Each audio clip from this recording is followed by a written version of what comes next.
Support printing Qur'ans for non-Muslims. Just £1 per copy. Contribute now for endless rewards. Link in the description. Assalamu alaikum guys, and welcome to another episode of Smile to Jannah. In the United States, we are seeing mass protests, but the protests are so interesting because on the one hand you have people that are regarded in our society as the educated, the pinnacle, the creme de la creme, be it the politicians, be it the scholars, you name them, mate.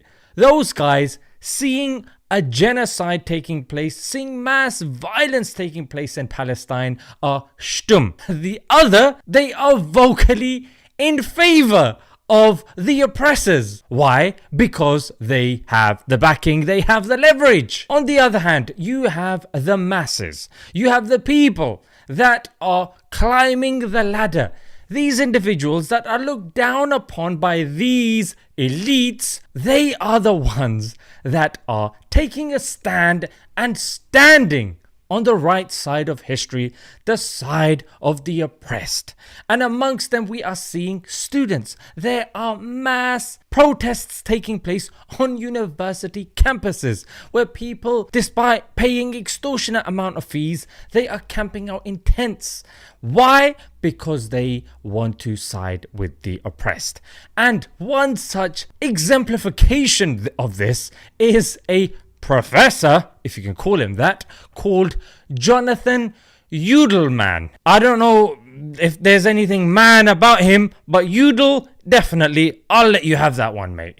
But he's from a university called the Arizona State University. Let's watch the clip. Literally in your face, that's right.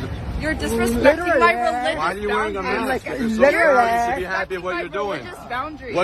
What does this have to do with religion? You're spewing hate. What does this have to do with religion? Sense of humanity, Chris. Get the out of my No. Out of here. Yeah, who invited you here? Go back to jihad. Go. So this professor, who ironically teaches politics and ethics, He was a teacher. it boggles my mind that if this is the state of the professors, what hope can we really have for the students? And this guy has been probably a closet Zionist for God knows how long. And you've had this innocent student who goes home and goes, you know what, I thought I got an A. I don't know how I got a C. I think the professor's got in for me. This is one of the cases that you probably might be right. So let's have a look at this professor. He seems to be getting in her face, yeah, as if he's marking his territory with his skeleton chest. Then, as if to confirm the analogy that I'm about to say, he, with his closed fists, thrusts himself like a chimpanzee. This teacher alone disproves the theory of evolution because it is clear that not everybody has evolved. If we have unclassified species, might I add, and if you want to classify him right here, right now, and get the Nobel Poop Prize, then we can call him the Homo Doofus. Yes. Hell yeah. So she asks him, as obviously they're having a difference of opinion with regards to political issues, as you're supposed to have, especially on an educational campus, might I add.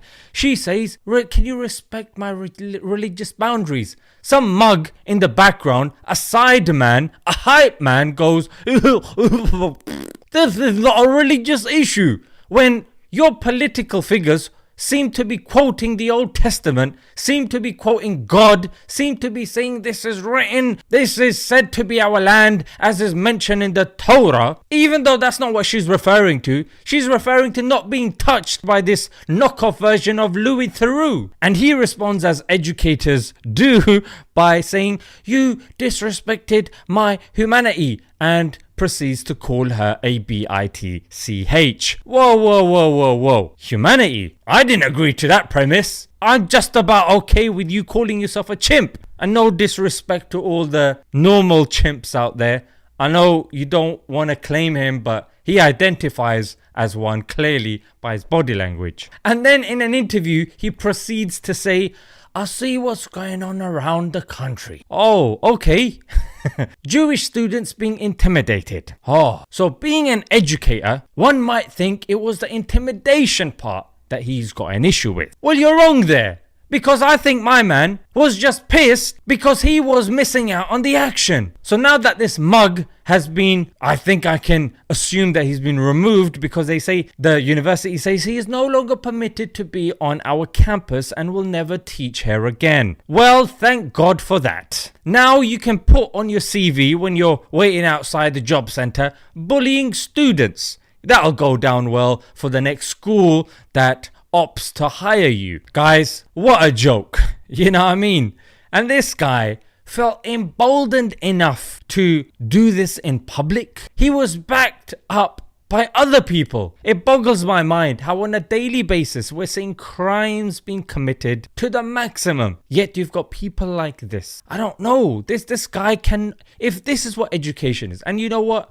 I'm being won over by the other side that says that schools are literally taking the creativity, the intellect, the intelligence away from students and making them cogs in a factory. They are taking away the entrepreneurial mindset, the critical thinking, and getting them just to line up outside, sit down like good boys, raise your hands, you know what I mean? Getting them ready for the work environment, getting them ready to just follow instructions. And it's really refreshing to see that students are not towing the line, that there is some hope in this breaking system. See you guys next time. Assalamu alaikum.